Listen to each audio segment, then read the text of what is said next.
할렐루야. 오늘날 현대교회의 문제점이 무엇이라고 생각하십니까?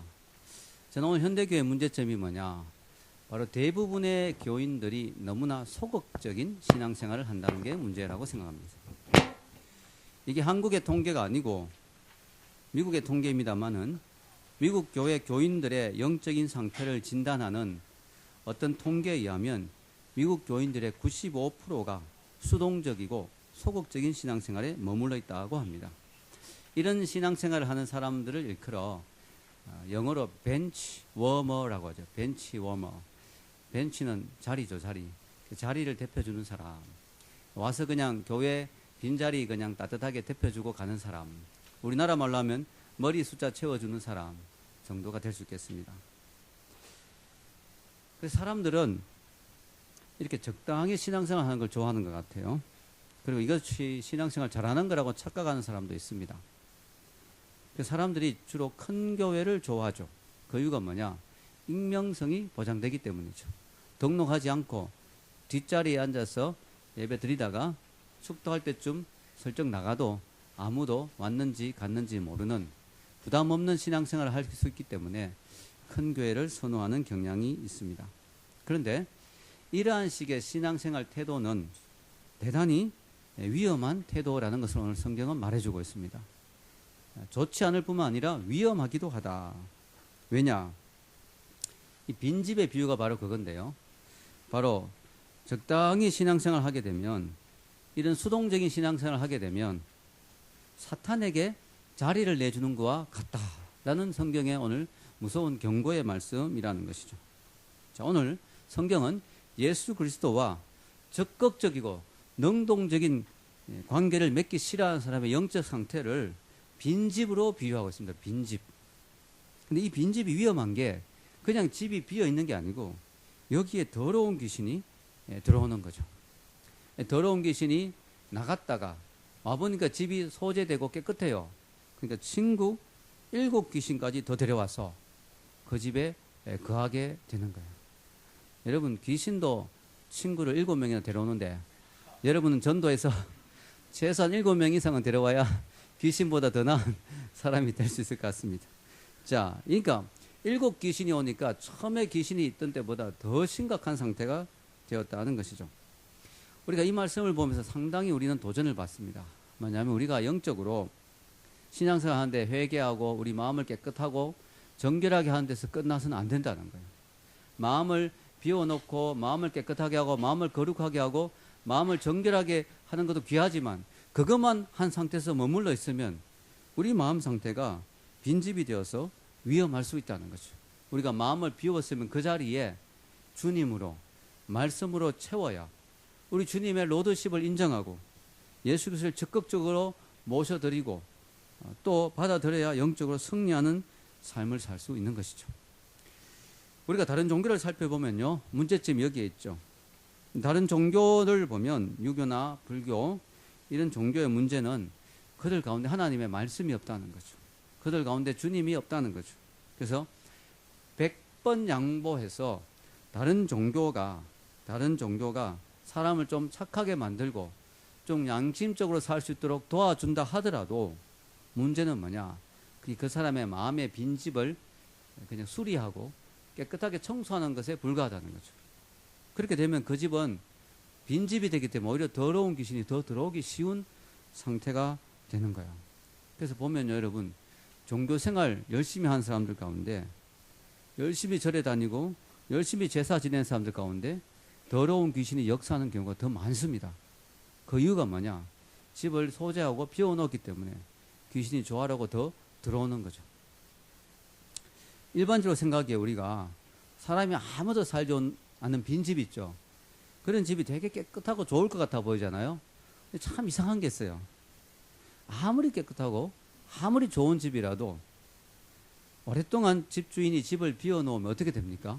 이상하게 저절로 음침한 유령의 집이 되고 마는 거예요.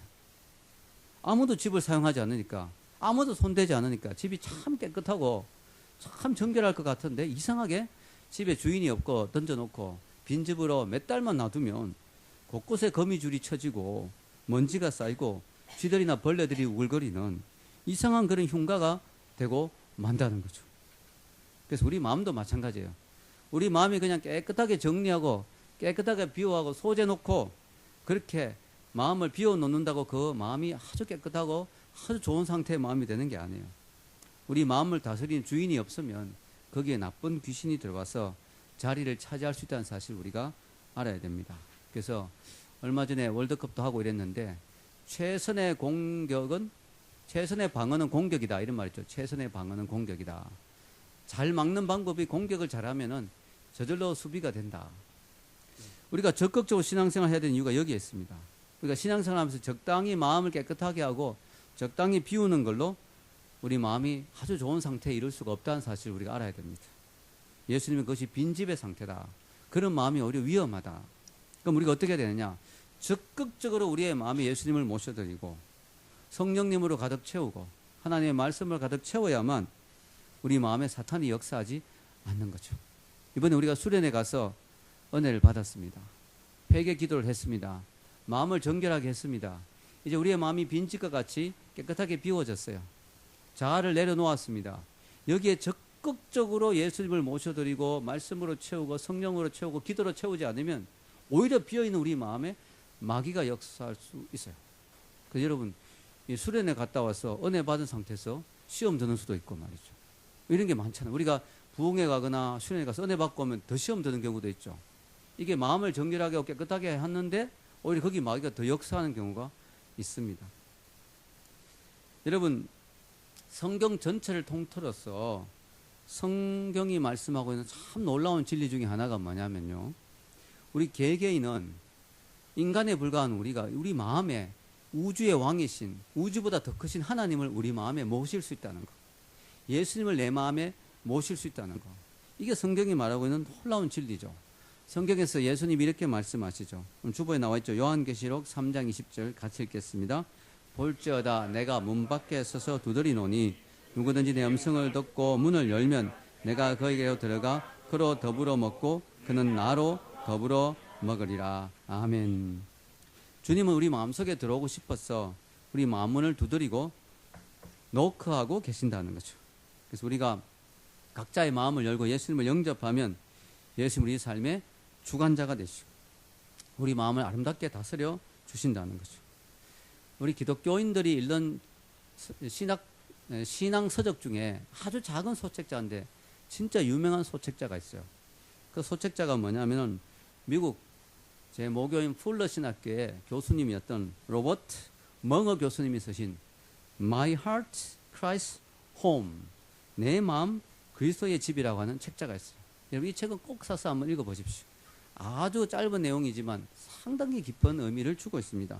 그게 뭐냐? 이분이 우리 마음을 예수님을 우리 마음에 모신다고 했잖아요. 우리 마음을 집으로 비유하는 거야. 이 집에 예수님을 모셨는데 우리 집에 구석구석이 있을 거 아니에요. 거기를 어떻게 예수님으로 채울 것인가 하는 것을 이 작은 책자에서 보여주는데 정말 제가 예수님을 믿고 얼마 안 돼서 이 책자를 통해서 참 많은 은혜를 받았습니다. 예, 그분은 자기 마음속에 예수님이 오신 그 날을 그 사건을 이렇게 기록합니다. 내가 그분을 내 마음에 모셨던 그날 저녁을 나는 결코 잊지 못할 것입니다. 그분이 내 마음에 들어오신 그 사건은 얼마나 감격적인 일이었는지 그분은 내 어두운 마음에 들어오셔서 불을 켜셨습니다. 차가운 난로에 불을 지피고 냉기를 몰아내셨습니다. 그분은 정적이 있던 곳에 음악을 시작하셨고 불화가 있던 곳에 조화를 이루기 시작하셨습니다. 예수님이 그분의 마음속에 들어오시면서 그의 마음에 질서가 생기고 그의 마음에 차갑던 마음에 온기가 생기고 그의 마음에 음악이 흘러나오기 시작했다. 저는 이 분의 고백이 전적으로 동의되고 와닿습니다. 왜냐하면 저도 그랬거든요. 전 대학교 2학년 때 예수님을 영접했는데 그 전까지 제 마음은 참 어두웠습니다. 컴컴한 집이었습니다. 창문도 없는 집과 같았어요. 참 컴컴하고 어둡고 우울했습니다. 음악이라고는 전혀 없었습니다. 문자 그대로 음악이 없었어요. 왜냐? 저희 집이 특히 음악이 없는 집이에요. 저는 지금까지 태어나서 저희 아버님, 어머님이 노래 부르는 걸 한 번도 못 봤어요. 예수님 믿기 전까지. 지금은 가정예배 드리면 찬양도 하시고 하는데 그 전까지는 저는 태어나서 엄마, 아빠가 노래하는 걸 한 번도 못 봤습니다. 그 정도로 우리 집은 음악이 없는 집이었어요. 지금은 참 하나님이 음악을 하는 자매를 만나게 하셔서 저희 집이 음악이 얼마나 넘치는지 너무 감사해요. 불안했거든요. 우리 아이들이 저를 닮아 음치일까봐. 근데 저희 집 사람이 잘 지도해서 찬양 특송도 하고 하는 걸 보면서 음악이 있는 집, 조화와 밝은 빛이 있고 또 감동이 있는 그런 저의 삶, 저의 가정, 또 제 마음 상태가 되었습니다. 얼마나 감사한지 모르겠어요. 그래서 저희 교회 보면요, 저희 교회 몇 달 이렇게 열심히 다니면 사람이 되게 잘생겨지죠. 되게 훈남으로 또 미녀로 바뀝니다. 왜 그러냐? 그것은 표정이 바뀌어서 그래요. 표정이. 얼굴이 뭐 바뀐 게 아니고 표정이 바뀌었어. 왜냐하면 우리 교회 와서 은혜 받으면 얼굴이 피어나더라고요. 은혜 받으니까 그 마음에 기쁨이 넘치니까 사람이 표정이 바뀌니까 너무너무 잘생겨지는 거야. 그래서 야, 저 형제가 저렇게 잘생겼었나? 저 자매가 저렇게 예뻤나? 싶은 일들이 참 많더라는 거죠. 자, 이 로버트 멍어 교수님이 예수님을 자기 마음의 집에 구석구석에 안내를 하는데요. 그것을 이 책에서 소개하는데 이런 식입니다. 서재를 첫 번째 예수님께 모시고 가서 이 서재에는 가보니까 책이 꽂혀 있는데 이분이 순간적으로 당황했어요. 왜냐하면 예수님이 보시면 안 되는 책이 몇 권 꽂혀 있었어요. 그리고 서재 벽에 그림이 걸려 있었는데 이 그림은 이분의 마음의 상상, 늘 상상하는 것이 그림으로 붙어 있었는데 당황스러웠어요. 예수님이 보시는데 좀 부끄러운 그림들이 걸려 있었어요. 그때 예수님이 말씀했습니다. 아무래도 이 방을 새로 꾸며야 되겠구나. 필요 없는 책은 버리고 대신에 성경 구절을 가득 채워놓고 주야로 묵상하면 어떻겠니? 그리고 벽에 떠오른 이 그림 대신에 나의 초상화를 그려놓는 것이 어떻겠니? 이렇게 말씀하셨습니다. 그렇게 해서 그 말씀대로 하니까 서재가 너무 산뜻하고 깨끗해졌습니다. 다음으로 예수님을 주방으로 모시고 갔어요. 주방은 식욕과 욕구의 방입니다. 즉 자신이 평상시에 바라고 욕망하는 것이 이 주방에 있는 거예요. 예수님이 보면서 말씀하셨습니다. 오늘 저녁 메뉴는 뭐냐? 이분이 솔직하게 이야기했습니다. 오늘 주 메뉴는 돈과 학위이고 반찬은 명성과 행운입니다. 예수님이 그런 것이 참된 만족이 되겠느냐 그러시면서 성경 구절을 인용해서 이렇게 말씀하셨어요. 읽겠습니다. 요한복음 4장 34절 나의 양식은 나를 보내신 이의 뜻을 행하며 그의 일을 온전히 이루는 이것이니라. 아멘. 예수님이 너의 진정한 양식이 될 수 있는 것을 가르쳐 주겠다. 하나님의 뜻대로 사는 삶, 하나님의 뜻을 이루는 삶이 될 때 너의 마음에 너의 삶이 진정한 만족과 행복과 기쁨이 온다. 이걸로 너의 양식을 삼는 것이 어떻겠니? 라고 말씀해 주셨습니다. 거실로 갔습니다. 거실, 리빙룸, 거실. 이 거실은요, 예수님과 데이트하는 곳이죠. 예수님은 그 사람과 약속을 했어요. 로버트 멍어 교수님과 매일 아침 여기서 나오고 만나자. 매일 하루를 나와 함께 시작하자. 성경을 같이 읽고 같이 대화하자. 대화하는 게 기도잖아요. 그렇게 하기로 약속했어요. 큐티죠, 큐티. 이분이 아침마다 나와서 예수님을 만났는데 점점 살다 보니까 바빠져가지고 자주 그 시간을 빼먹게 됐습니다. 마침내 그 시간이 있었다는 사실조차도 까맣게 잊고 말게 되었습니다. 어느 날, 그날도 아침 일찍 할 일이 많아서 서둘러 집을 뛰쳐나가는데 거실 문이 슬쩍 열려 있는데 슬쩍 보니까 거기 예수님이 앉아 계신 거예요. 너무 당황하고 놀라고 죄송했어. 예수님, 여기 계속 앉아 계셨어요? 나 매일 아침 여기 앉아 있었는데 주님 죄송해요. 제가 주님을 잊어버리고 살았어요. 그래서 예수님이 기억하거라. 이 아침에 나와 만난 시간 너에게만 중요한 게 아니라 나에게도 너무나 중요한 시간이다. 왜냐하면 내가 너를 너무나 사랑하기 때문에 너와 만난 이 시간을 나는 너무나 사모하고 기다리고 있단다. 이렇게 예수님이 말씀하셨어요. 네 번째 작업실을 갔습니다. 내가 만들어 놓은 게 뭐냐 한번 구경 좀 해볼까. 그런데 자기가 만들어 놓은 걸 내미는데 보니까 너무 보잘것없어요. 예수님이 말씀하셨습니다. 이제부터 뭘 만들 때 나에게 도움을 요청하거라. 그때부터 예수님이 그가 작업할 때 손을 얹어 주셨어요. 그러자 놀라운 작품들이 나오기 시작했습니다. 마지막으로 주님은 벽장으로 갔습니다. 이상하다. 이 집이 많이 깨끗해졌는데 이상하게 이 집에 썩은 냄새가 자꾸 나는구나. 이게 왜 이런가 보니까 벽장이 닫혀 있는데 그 안에서 썩은 냄새가 나는 거예요. 이걸 한번 볼 수 있겠니? 주님, 그것만은 절대로 안 됩니다. 그것은 제 마음속에 있는 열등감, 상처, 나쁜 기억들, 썬뿌리, 아픈 기억들, 이런 것들이 가득 차 있는 거예요. 여기서 썩은 냄새가 나고 있습니다. 주님이 그것을 치우자고 말씀하십니다. 자신이 없습니다. 이걸 열고 치울 자신이 없어요. 그래서 주님께 벽장의 열쇠를 드렸어요. 주님 알아서 치워 주십시오. 주님이 열심히 작업을 하시니까 벽장 안이 깨끗해지고 참으로 향기로운 냄새가 났습니다. 여러분, 이 분이 예수님을 집에 곳곳에 모시고 다니고 집이 이렇게 좋아졌는데 문제가 생겼어요. 문제가. 무슨 문제냐면은 주님을 의식하고 사니까 너무 힘든 거예요. 왜냐하면 깨끗하게 날마다 집을 정리하고 치워야 되니까 이게 하루 이틀이지 피곤해지기 시작한 거예요. 피곤해지기. 그래서 어느 날 이분이 이렇게 하겠어요. 주님, 제가 주님을 모시고 사는 게 참 감사한 일인데 주님을 의식하고 주님 원하시는 상태로 집을 유지하려고 하니까 너무 피곤합니다. 너무 힘듭니다. 주님, 제가 한 가지 결심을 했습니다. 아예 주님이 저의 벽장을 열쇠를 가지고 치워주셨듯이 제 마음을 아예 주인이 되어서 치워주시면 정리해 주시고 늘 다스려 주시면 좋지 않겠습니까? 제가 제 마음을 다스리려고 하니까 너무 힘이 듭니다. 그때 주님이 말씀하셨어요. 그래, 사실 너의 힘으로 너의 능력으로 승리하는 그리스도인이 되기가 너무 힘들다. 그런데 문제가 있다. 나는 너희 집에 손님으로 와 있다 지금. 게스트다, 게스트. 게스트가 어떻게 자기 마음대로 이 집을 치우고 정리하고 다스리고 할 수 있겠니? 그때 이분이 결심했습니다. 주님, 알겠습니다. 제가 오늘 이 시간 주님께 제 마음의 집을 드립니다. 주님이 제 마음의 집의 주인이십니다. 명의 이전을 하겠습니다. 명의 이전. 집문서 여기 있습니다. 주님 받으십시오. 저는 이제 주님의 하인입니다. 주님이 내 마음의 주인이십니다. 이렇게 고백을 했습니다. 그때부터 주님이 그의 삶을 다스리고 주관하기 시작했어요. 그러자 그의 삶이 너무나 풍성하고 은혜로운 삶으로 바뀌게 되었습니다. 이게 바로 여러분 예수님을 세이버, 구세주뿐만 아니라 롤드, 주님으로 모시는 것입니다. 여러분, 우리가 예수님을 믿게 되면요, 예수 믿으세요라고 하죠. 예수님을 믿는 걸 예수님이 세이버, 주님이십니다. 근데 많은 사람이, 심지어는 그리스도인들도 예수님을 주님으로 모시는 것, 주님으로 믿는 것로 끝나는 경우가 되게 많습니다. 근데 사실은 주님은 그 이상을 요구하시죠. 주님이란 말의 뜻이 뭐예요? 주인님이란 뜻이에요. 주인님. 예수님을 우리가 믿고 구원은 받아요.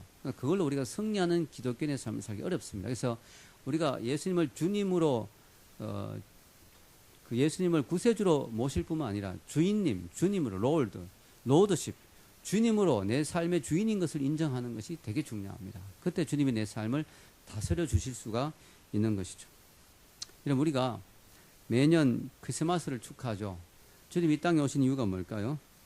그 귀한 하늘 보좌를 버리고 이 땅에 오신 이유가 뭘까요? 우리의 인생들이 빈집과 같이 너무나 공허하기 때문에, 우리의 인생들이 빈집과 같이 너무 공허해요. 주님이 주님으로 채워주시기 위해서 오신 것입니다. 여러분, 우리 인생은요, 아무리 많은 것을 가지고 있고 아무리 모든 것을 갖추어도 하나님이 빠지면, 주님이 빠지면 우리 인생은 빈집과 같이 공허해요. 제가 몇 년 전에 그 영화배우 장동건 씨가 잠깐 어디서 인터뷰하면서 이야기한 것을, 글로 옮긴 것을 잠깐 본 적이 있는데요. 그랬더라고요. 장동건 씨라고 우리나라 최고의 영화배우고 정말 멋있는 사람이고 모든 걸 다 가진 사람이잖아요. 근데 그런 이야기를 하더라고요. 나는 하룻밤도 술이 없으면 잠들 수가 없다. 너무 인생이 공허하고 외롭다. 요즘은 조금 다르겠죠. 고소영 씨를 만나가지고 좀 나아졌을 거라고 생각하지만, 그러나 그럼에도 불구하고 인생이 가지고 있는 근본적인 존재론적인 고독은 떨칠 수가 없는 것입니다. 여러분, 우리 인생이 그렇잖아요. 많은 것을 갖추어도요, 여전히 힘들고 여전히 허무합니다. 참, 우리가 어릴 때부터 좋은 대학을 목표로 열심히 공부하는데요, 대학 가도 또 스펙을 쌓아야 되고 또 취업을 해야 되고 얼마나 힘듭니까? 취업을 해도 또 그것이 우리가 직장생활을 하는 것이 또 얼마나 힘듭니까? 거기에다가 또 직장생활이 끝이 아니죠. 또 결혼을 해서 자녀를 양육하고 가정을 이끌어가는 것이 또 얼마나 힘이 듭니까? 죽으라고 열심히 하다 보면 인생이 거의 다 가죠. 그럼 중년이 넘어가면 또 어떻게 됩니까? 그 열심히 정말 가정을 바로 이끌어가기 위해서, 또 먹고 살기 위해서 허리띠 졸라가면서 열심히 일하다 보면 가족 간의 관계가 또 깨어집니다. 부인이 자신을 멀리하는 걸 느끼죠. 자녀들도 말이 통하지 않는다고 아빠를 답답해하죠. 그러면서 인생이 이게 뭔가 허무하게 느껴집니다. 부인도 마찬가지죠. 남편이 주는 쥐꼬리 같은 월급으로 참 살기 참 힘들죠. 그러다 보니까 맞벌이를 하고, 그러다 보면 참 세월이 금방 지나갑니다. 예, 여러분 인생이 참 금방이에요. 그러면서 인생이 허무함이 느껴집니다. 빈집과 같은 인생. 내가 뭘 위해서 살았는가. 그런 생각이 드는 것이 우리 인생입니다. 여러분, 우리가 인생이 허무하다, 빈집이다, 그걸로만 끝나도 참 허탈한데, 더 문제는 오늘 성경에 보면 하나님이 없는 우리 마음은, 우리 인생은, 빈집은 거기에 안 좋은 것이 들어온다는 거죠. 안 좋은 것이. 요즘 현대인들 보면요, 그냥 마음이 빈집이 아니에요. 그냥 마음이 비어있고 공허하고 허탈하다 이 정도가 아니에요. 그 안에 아주 안 좋은 것들이 많이 들어있는 것을 봅니다. 그래서 7 귀신을 데려왔다고 하는데 7 귀신이 뭔가 제가 좀 생각해 봤어요. 정확하게 요게 7가지다라고 말하기는 어렵지만 제 나름대로 오늘날 현대인들 빈 마음에, 허무한 마음에 이 마귀 사탄이 이런 데리고 온 7가지 귀신이 이런 것들이 아닐까 생각합니다. 첫째는요, 음란의 귀신이다. 오늘날 사람들이 성적인 타락이 얼마나 심한지 모르죠. 가정이나 직장이나 사회에 부도덕이 얼마나 판을 치는지요. 정상적인 사람이 비정상적인 사람이 되는 시대가 됐습니다. 텔레비전이나 영화나 인터넷, 불륜을 부추기고 미화합니다. 전 텔레비전을 잘 안 봐서 모르겠지만 요즘은 텔레비전에 그냥 중년 부인이 젊은 남자와 사귄다든가 뭐 이런 일들이 얼마나 영화로 그냥 드라마로 아주 버젓하게 그렇게 나오는 시대가 됐습니다. 얼마나 많은 타락이 있는지 모르겠습니다. 둘째는 거짓의 귀신. 이 사람들이 거짓에 사로잡혀가지고 말이죠. 사탄의 주특기가 원래 속이는 거거든요. 오늘날 사람들이 서로를 믿지 못하죠. 정직하고 진실한 사람을 찾기가 참 힘듭니다. 아무도 서로를 신뢰하지 못해요. 무슨 말을 해도 믿지를 못합니다. 사람들이 정부도 못 믿고 경찰도 못 믿고 기자도 못 믿고 아무것도 못 믿게 됐어요. 사업을 하는 사람도 속이고 정치를 하는 사람도 속이고 유명 연예인도 속입니다. 학력을 위조하고 전부 거짓말입니다. 요즘 보이스 피싱이라고 말이죠. 거짓말하고 사기친 사람이 얼마나 많은지. 이게 다 속이는 영인 마귀가 사람들의 마음속에 들어가서 사람들을 망하게 하는 거죠. 세 번째는 폭력의 귀신이죠. 오늘날은 끔찍한 폭력이 일상사가 되어 있는 시대입니다. 텔레비전이나 영화에서 폭력들이 여과 없이 보여지고 있습니다. 여러분, 요즘 한국 영화 중에 제일 많이 나오는 영화가 뭘까요? 조폭영화입니다. 조폭영화. 무조건 한국 영화는 깡패 나오고 사람 죽이고 두들겨 패고 이게 기본이에요. 기본. 근데 주로 그 배경이 또 부산입니다. 이게 부산이 괜찮은 곳인데, 그죠? 집사님. 부산이 참 괜찮은데. 부산이 좀 이상한 곳으로 사람들이 오해할 수 있습니다. 부산 가보면 참 좋거든요. 근데 거기 참 배경이 주로 부산이면서 말이죠. 그래서 이 게임들이 점점 리얼해져요. 그래가지고 이 게임 속에 얼마나 리얼한 그런 폭력이 있는지 너무너무 심각하죠. 예. 그래가지고요. 폭력이 일상사가 됐어요. 사람 죽이는 것이 너무 자연스럽게 돼요.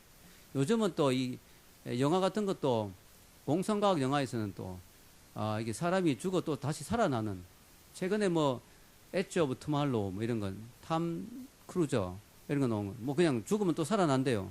그러니까 요건 불편하면 죽여버리는 거야. 또 시작하자 이러면서 리셋 시켜버려. 인생이라는 게 그런 게 아닌데 말이죠. 네 번째는 허무의 귀신이죠. 허무의 귀신. 요즘은요 사람들이요 이 허무의 귀신에 얼마나 잡혀 있는지요. 우울증에 걸린 사람이 얼마나 많은지, 자살을 한 사람도 얼마나 많은지. 며칠 전에 우리나라의 경찰이 또 한 명 자살했다 그러네요. 여러분, 인생이 허무하여 살고 싶지 않은 사람들이 얼마나 많은지 모르겠습니다. 이게 단순히 그냥 심리적인 그런 문제가 아니고 영적인 문제일 수도 있어요. 영적인 문제. 예. 그래서 허무의 귀신에 사로잡힌 사람들이 얼마나 많은지 모릅니다. 다섯 번째는요, 만몬의 귀신이죠. 만몬의 귀신. 요즘은 뭐예요? 돈이면 다 된다. 돈을 위해서 모든 걸 하는 거예요. 사람들은 돈을 위해서 사람을 죽이는 것도 서슴지 않고 남을 속이는 것도 서슴지 않고 사람들이 돈독이 올라가지고 말이죠. 오직 돈을 버는 것을 인생의 목적으로 삽니다. 누가 그러더라고요. 옛날에 돈은 엽전이라 그래가지고 구멍이 있었잖아요. 그러니까 그래도 그나마 구멍이 있는데 요즘 돈은 구멍도 없어가 눈에 비는 게 없어요. 돈을 앞에다 갖다 놓으면 보이지가 않아 아무것도. 옛날 그래도 그나마 구멍이라도 있었는데 심각합니다. 이 만몬의 귀신. 여섯 번째는 중독의 귀신이죠. 오늘 현대인들은 뭔가에 중독된 사람들이 얼마나 많은지 모릅니다. 담배에 중독된 건 기본이고요. 알코올에 중독된 사람, 마약이나 또 성에, 도박에 중독된 사람들이 얼마나 많습니까? 스포츠에, 게임에 중독된 사람 많습니다. 여러분, 게임에 너무 빠지면 안 됩니다. 내가 삶이 통제가 안 될 정도면 이게 중독된 거예요. 중독된 거. 이게 정말 심각한 거죠. 중독의 귀신 무섭습니다. 무서워요. 7번째는 파괴의 귀신입니다. 파괴의 귀신. 특별히 마귀는 관계를 깨뜨립니다. 관계. 오늘날 사람들 간의 관계가 얼마나 많이 깨어졌는지. 부부 간의 관계, 부모와 자녀와의 관계, 형제와의 관계, 이웃과 친척과의 관계, 심지어 교회 안의 성도들끼리도요. 너무너무 마음이 아픈 게 몇 달 전까지만 해도 같이 하나님을 찬양하던 성도가 두 편으로 나뉘어 가지고 서로 욕력을 부르고 이런 일들이 일어나는 거예요. 기가 막힌 거죠. 기가 막힌 거죠. 여러분, 이게 다 마귀의 짓입니다. 관계를 깨는 거죠. 관계를. 이런 모든 것들이 뭐냐? 바로 이 빈집과 같은 우리 심령에 사탄 마귀가 들어와서 우리의 마음을 다 이렇게 추하게 만들어 버리는 것입니다. 오늘 현대인들이 마음이 참 문제예요. 마음이 참 잘못된 걸로 채워져 있습니다. 그래서 오늘 성경은요, 우리가 적극적인 신앙생활을 해야 된다. 오늘 빈집의 비유가 뭐예요? 집만 비워놔서 되는 게 아니다. 내가 교회 나서 조금 은혜 받고 회개하고 조금 마음을 정결하게 사는 그 정도로 되는 게 아니다. 적극적으로 신앙생활을 해야 된다. 전투적으로 해야 된다. 거기에 적극적으로 하나님 말씀을 채워놓고 기도를 채워놓고 성령님으로 충만하고 예수님을 늘 묵상하고 늘 내 마음을 하나님으로 가득 채우지 않으면 어떤 나쁜 귀신이 들어올 수 있는 위험성이 있다는 것이죠. 우리 마음에 주님이 왕노릇해야 될 줄로 믿습니다. 우리 마음에 주님이 왕노릇하도록. 여러분, 이게 웃기는 게요. 귀신이 이런 말 합니다. 귀신이. 여기 보면은, 귀신이 24절에 더러운 귀신이 나갔잖아요. 그래가지고 다니다가 다시 들어오는데 뭐라고 말합니까? 24절에 더러운 귀신이 위에 보면, 내가 나온 내 집으로 돌아가리라. 이게 귀신이 요게 내 집이라 그러네. 여러분, 이게 그 마음이 지금 정리되어 있고 깨끗하게 비워졌는데 귀신은요, 거기 그 마음에 예수님을 주인으로 삼지 않은 마음은 다 내 집인 거예요. 여러분 아십시오. 우리가 교회 나와서 은혜 받고 마음이 회개 기도해도요, 예수님을 왕으로 주인으로 삼지 않으면 귀신이 내 집이라고 여전히 이야기하는 거예요. 왜냐하면 내가 언제든지 들어갈 수 있으니까. 예수님이 주인이 딱 되어 있으면 못 들어오죠. 아멘. 예수님이 주관하고 다스리시면 감히 못 들어오죠. 근데 귀신이 아는 거예요. 귀신같이 알죠. 그래가지고 아주까지 저건 내 집이다. 저 마음은 저거 내 집이다. 이렇게 들어오려고 하는 거예요. 여러분, 오늘 우리는 분명히 알아야 됩니다. 우리는요, 날마다 우리 마음을 주님께 내어드리고 주님이 다스리게 하고 주님이 주관하시고 그렇게 하도록 돼야 됩니다. 여러분, 신앙생활은 회색지대가 없어요. 회색지대가. 적당하게 좀 하면 안 좋겠는가? 적당히 신앙생활하면 좋겠다. 그거는 마귀에게 자리를 내주는 거예요. 소극적이고 회피적이고 적당한 신앙생활은요, 위험합니다. 위험해요. 예수님 말씀 위험하다. 빈집이다. 위험하다. 그렇게 하면 마귀에게 당하는 수가 있다. 목숨 걸고 주님을 붙들고 주님을 높이고 주님을 인정하고 주님을 왕으로 삼고 주님께 주도권을 내어드리는 그런 신앙의 자세가 필요하다. 오늘 성경에 예수님이 뭐라고 이야기하십니까? 누가복음 11장 23절, 나와 함께 아니하는 자는 나를 반대하는 자요, 나와 함께 모으지 아니하는 자는 해치는 자니라. 아멘. 예수님께 적극적으로 나오고 반응하지 않는 그런 사람은 자기도 모르게 예수님과 반대편에 서는 사람이 되는 거예요. 반대편에 예수님의 일을 망치는 사람이 되는 것입니다. 여러분, 신앙생활은 장난이 아닙니다. 영적인 실체가 있어요. 여러분, 장난이 아니에요. 신앙생활 하는 것은 죽느냐 사느냐의 문제예요. 여러분, 우리 하나밖에 우리 마음이 마귀에게 잡혔으면 되겠습니까? 알게 모르게 현대인들 중에 마귀에게 잡힌 사람이 얼마나 많은지 몰라요. 이 장난이 아니라는 거예요. 오늘 말씀을 보고 우리는 경각심을 가져야 됩니다. 한번 믿었던 사람이 타락하면 더 무섭습니다. 여러분, 전쟁 중에 제일 무서운 게 종교전쟁이에요. 여러분, 예수 믿는 사람이 타락하면 제일 무서운 거예요. 가룟 유다가 타락하니까 너무너무 악한 인간이 되잖아요. 예수님을 한번 이렇게 믿으려고 했던 사람이 타락하면요, 거기 마귀가 더 크게 역사하는 거예요. 우리는 정신 바짝 차리고 신앙생활을 해야 됩니다. 우리 마음에 주님을 모시고 적극적으로 주님께 완전히 우리 마음을 드리고 올인하고 올인, 예수님을 왕으로 삼고 마귀가 빈틈을 터지 못하도록 성령님으로 충만하게 채우고 말씀으로 우리 마음을 가득 채우고, 아멘. 일곱 귀신이 판을 치는 이 세상에서 주님만을 붙들고 갈 때 우리는 승리할 줄로 믿습니다. 우리 시간 같이 한번 마음을 모아서 기도하기를 원합니다.